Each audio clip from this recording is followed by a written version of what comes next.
여러분은 살면서 떠올리기만 해도 눈물이 날 만큼 사랑해 본 적이 있으십니까? 그리고 그 사랑을 지키기 위해 모든 걸 내려놓을 만큼 절실했던 순간이 있으셨습니까? 오늘 전해드릴 사건 역시 사랑이라는 이름 아래에 모든 것을 내던졌던 한 남자의 이야기입니다. 여기 법정에 선 한 남성이 있습니다. 그는 사랑하는 아내를 위해 자신의 모든 것을 포기하고 결혼을 선택했다고 말했습니다. 하지만 결혼한 지 불과 2달 만에 그는 망치로 아내의 머리를 내려쳐 참혹하게 살해했을 뿐만 아니라 아내의 시신을 직접 촬영해 자신의 SNS에 올리는 충격적인 행동까지 벌였습니다. 그리고 그런 그는 지금 법정에서 자신에게 사형을 내려달라며 이런 말을 남겼습니다. 我就电婚，你说去你们家做上门女婿，我就去你们家做上门女婿。你说来北京发展，我就辞了工作来北京发展。你说怎么着就怎么着，你说怎么着。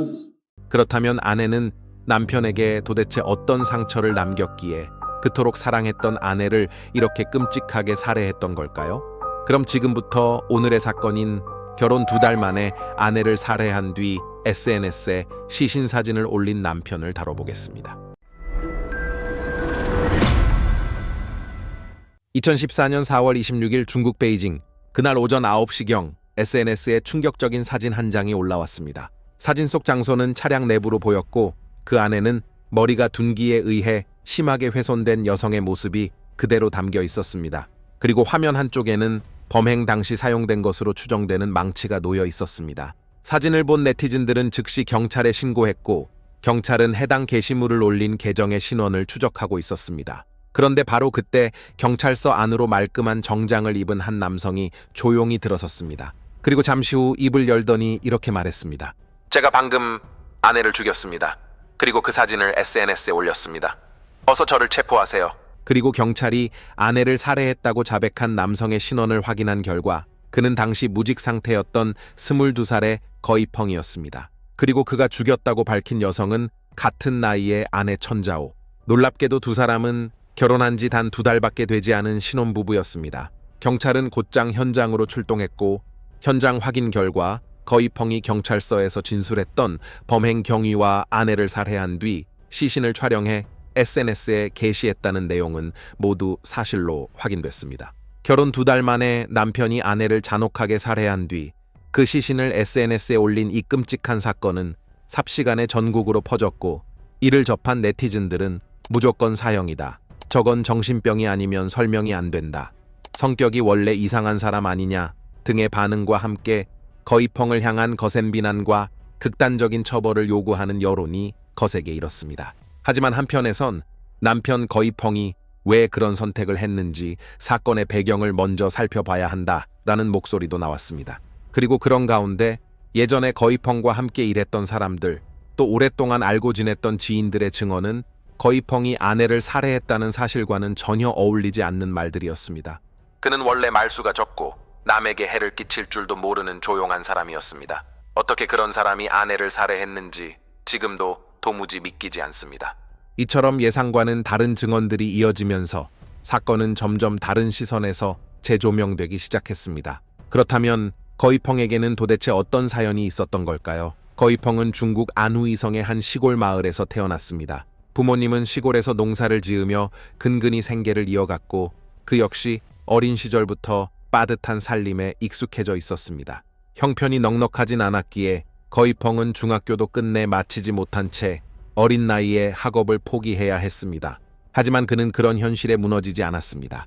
혼자 외지로 나가 막노동을 시작했고 굳은 일도 마다하지 않으며 밑바닥부터 차근차근 삶을 일궈나갔습니다. 그렇게 성실하게 일한 끝에 거이펑은 불과 20살의 나이에 한 달에 약 150만 원을 벌 수 있을 정도로 안정적인 일자리를 갖게 되었습니다. 당시 중국의 물가를 고려하면 거이펑이 벌던 약 150만 원은 한국 기준으로 약 500만 원에 가까운 고수입이었습니다. 그렇게 그는 여자도 술도 멀리하며 오로지 일에만 집중해 살아왔지만 문득 이렇게만 살아도 되는 걸까 하는 생각이 들기 시작했습니다. 그러던 어느 날 거이펑의 친구가 한 여성을 소개해줬고 그녀가 바로 거이펑의 인생에서 첫 번째 여자이자 훗날 그의 아내가 되는 천자오였습니다. 그리고 천자오는 당시 안후이성의 한 전문대에 막 입학한 신입생이었습니다. 그녀는 또래에 비해 말투가 성숙했고 전체적인 분위기에서도 어딘가 모르게 차분하고 단정한 인상이 느껴졌습니다. 그리고 거이펑은 그런 천자웻에서 여자라는 존재로부터 느껴지는 설렘과 함께 있을 때의 안정감 같은 지금껏 한 번도 경험해보지 못한 감정을 처음으로 느꼈습니다. 천자오 역시 말수가 적은 거이펑에게서 말로 표현하긴 어려운 어딘가 믿음직한 기운과 남자다운 단단함을 느꼈습니다. 그렇게 서로를 향한 감정은 빠르게 자라났지만 두 사람을 둘러싼 환경은 결코 단순하지 않았습니다. 천자오의 가족은 이미 오래전부터 베이징으로 이주해 안정적인 삶을 꾸리고 있었고 외동딸이었던 천자오는 학업을 마친 뒤 다시 베이징으로 돌아갈 계획을 갖고 있었습니다. 즉 두 사람이 아무리 가까워진다 해도 언젠가는 이별하게 될지도 모른다는 사실을 서로 알고 있었습니다. 그럼에도 불구하고 두 사람은 서로의 매력에 서서히 빠져들었고 자취방을 함께 구해 동거를 시작한 뒤 약 2년 동안 연인이자 가족 같은 존재로 함께 살아가게 되었습니다. 그리고 시간이 흘러 천자오가 전문대 졸업을 앞두고 있던 어느 날 놀랍게도 그녀가 먼저 거이펑에게 결혼을 제안했습니다. 앞으로도 영원히 함께하고 싶다며 결혼을 하게 되면 자신이 살고 있는 베이징 부모님 댁에서 함께 지내자고 말했습니다. 여자인 천자오가 먼저 청혼을 했다는 사실에 거이펑은 내심 기뻤지만 그 기쁨도 잠시 곧 현실적인 고민이 그의 마음을 짓눌렀습니다. 만약 그가 베이징으로 가게 된다면 지금 다니고 있는 안정적인 직장도 오랫동안 함께 해온 친구들과 가족도 모두 떠나야 했습니다. 그리고 무엇보다 중학교도 제대로 마치지 못한 자신의 학력으로 베이징이라는 대도시에서 과연 다시 일자리를 구할 수 있을지 막노동조차 쉽지 않을 수 있다는 두려움이 컸습니다. 그러나 며칠을 고민한 끝에 거이펑은 천자오와 함께하기 위해 지금까지 쌓아온 모든 것을 기꺼이 내려놓기로 결심했습니다. 이후 두 사람은 정식으로 약혼식을 치르게 되었지만 그 자리에 천자오의 부모는 참석하지 않았고 오직 시골에 살던 거이펑의 부모만 참석했습니다. 그리고 천자오의 어머니는 끝까지 결혼 지참금조차 없는 거이펑을 사위로 인정할 수 없다며 강하게 반대했습니다. 하지만 이 같은 것엔 반대에도 불구하고 두 사람은 결국 결혼을 강행했습니다. 천자오의 부모 역시 마지못해 딸의 결정을 받아들였고 결혼식 당일 양가 가족이 처음으로 한자리에 모이게 되었습니다.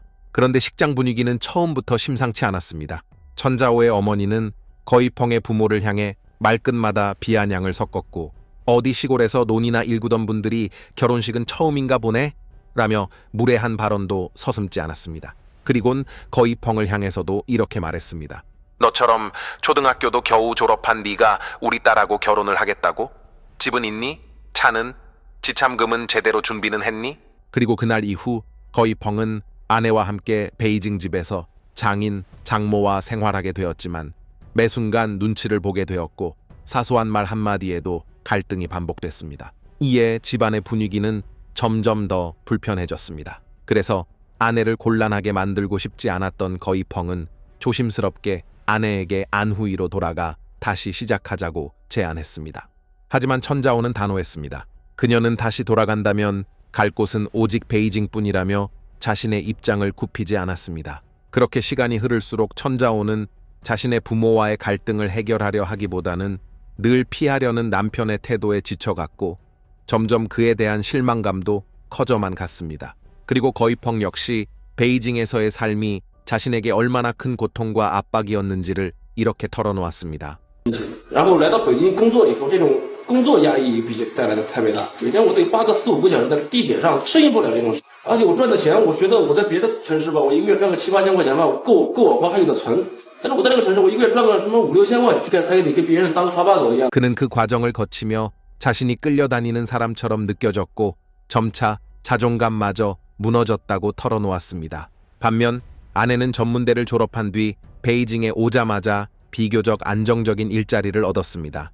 이처럼 부부 사이의 사회적, 경제적 격차는 시간이 지날수록 더욱 뚜렷해졌고 그 차이는 거이펑의 마음속에 깊은 열등감으로 쌓여갔습니다. 게다가 장모의 비아냥은 끊이질 않았습니다. 하지만 더 괴로웠던 건 그럴 때마다 아내가 단 한 번도 그의 편을 들어주지 않았다는 점이었습니다. 오히려 장모의 말에 힘을 실으며 이제는 남편 거이펑이 이 집에서 더 이상 필요 없는 사람이라며 집을 나가달라는 말까지 서슴지 않았습니다. 결국 결혼한 지 2달도 채 지나지 않아 아내는 처음으로 이혼이라는 말을 입에 올렸습니다. 그리고 바로 그 순간 거이펑은 아내의 입에서 직접 이혼이라는 말을 들었다는 사실이 믿기지 않았습니다. 사랑 하나만을 믿고 모든 걸 내려놓은 채 베이징으로 따라왔고, 사랑 하나만을 믿고 모든 것을 내려놓은 채 베이징으로 따라왔고, 장모의 온갖 말과 처가살이까지 감수했던 그였지만 결혼 2달 만에 아내는 차갑게 이혼 서류를 내밀며 완전히 달라져 있었습니다. 그리고 사건 당일 그는 또다시 장모로부터 돈도 없고 배운 것도 없으면서 왜 우리 집에 붙어 사느냐라는 식의 공개적인 모욕을 받았고, 아내의 싸늘한 태도까지 그날도 예외 없이 견뎌야 했습니다. 결국 참다 못한 거이펑은 문자 한 통으로 이혼에 동의한다는 뜻을 아내에게 전했고, 아내는 망설임 없이 알겠다라고 답했습니다. 하지만 거이펑은 단 한 번만이라도 아내의 얼굴을 직접 보고 마지막 이야기를 나누고 싶었습니다. 그렇게 두 사람은 만나기로 약속했고 거이펑의 차량에 함께 탑승했습니다.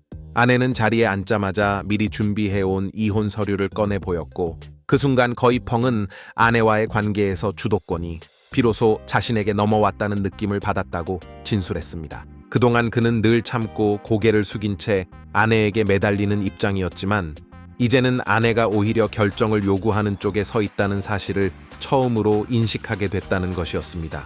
그리고 그는 그런 아내를 향해 이런 말을 내뱉었습니다. 하하하, 이제야 나한테 비는구나. 그동안은 내가 늘 개처럼 빌었었는데. 이후 거이펑은 미리 숨겨두었던 흉기를 꺼내 보이며 아내를 위협했습니다. 그러나 아내 천자오는 놀라거나 당황한 기색을 보이지 않았습니다. 오히려 담담한 표정으로 설마 당신 같은 사람이 나를 어쩌겠어라는 듯 평소와 다르지 않게 남편을 대하던 그 태도는 거이펑에게 끝까지 자신을 얕잡아보는 시선으로 느껴졌고, 그 순간 억눌러 왔던 분노가 한꺼번에 터져 나왔습니다. 이에 그는 아내를 밀치며 소리를 질렀지만 아내는 끝내 별다른 반응을 보이지 않았습니다. 그 순간 이성을 잃은 그는 망치를 들어 아내의 머리를 한 차례 내리쳤고 이어 흉기를 사용해 추가적인 공격을 가했습니다. 그제야 아내는 정신을 차리고 살려달라며 울부짖기 시작했습니다. 하지만 거이펑은 그 고통을 끝내주겠다는 말을 남기며 다시 망치를 휘둘렀고 결국 아내는 과다출혈로 현장에서 숨을 거두게 되었습니다. 그리고 거이펑이 아내의 시신 사진을 찍어 SNS에 올린 이유 역시 단순한 과시나 조롱이 아닌 그 나름의 이유가 있었다고 진술했습니다. 그는 항상 고개를 숙이고 아내의 말만을 따르며 살아왔고 그런 자신이 무슨 말을 해도 아내의 가족이나 지인들 누구도 믿어주지 않을 것이라 생각했다고 했습니다. 그래서 실제로 아내가 사망했다는 사실을 사진으로 증명하지 않으면 오히려 자신이 모든 것을 꾸며낸 거짓말쟁이로 몰릴 수 있다는 두려움이 들었다고 진술했습니다. 그리고 범행 직후 도주하지 않고 스스로 경찰서를 찾아가 자백한 거이펑은 자수 경위와 더불어 가정 불화가 범행의 주요 배경으로 작용한 점 등이 종합적으로 고려되어 무기징역을 선고받았으며, 한편 사건 이후 딸의 참혹한 시신을 처음 목격한 장모는 그 충격으로 현재 하반신 마비 상태에 이르렀다고 전해졌습니다. 결국 모든 것을 내던지고 거이펑이 따라갔던 사랑은 가장 소중했던 사람을 스스로 파괴해야만 끝날 수 있었던 지독한 악연으로 남고 말았습니다. 그렇다면 여러분이 만약 거이펑의 입장이었다면 과연 어떤 선택을 하셨겠습니까? 시청 감사드립니다.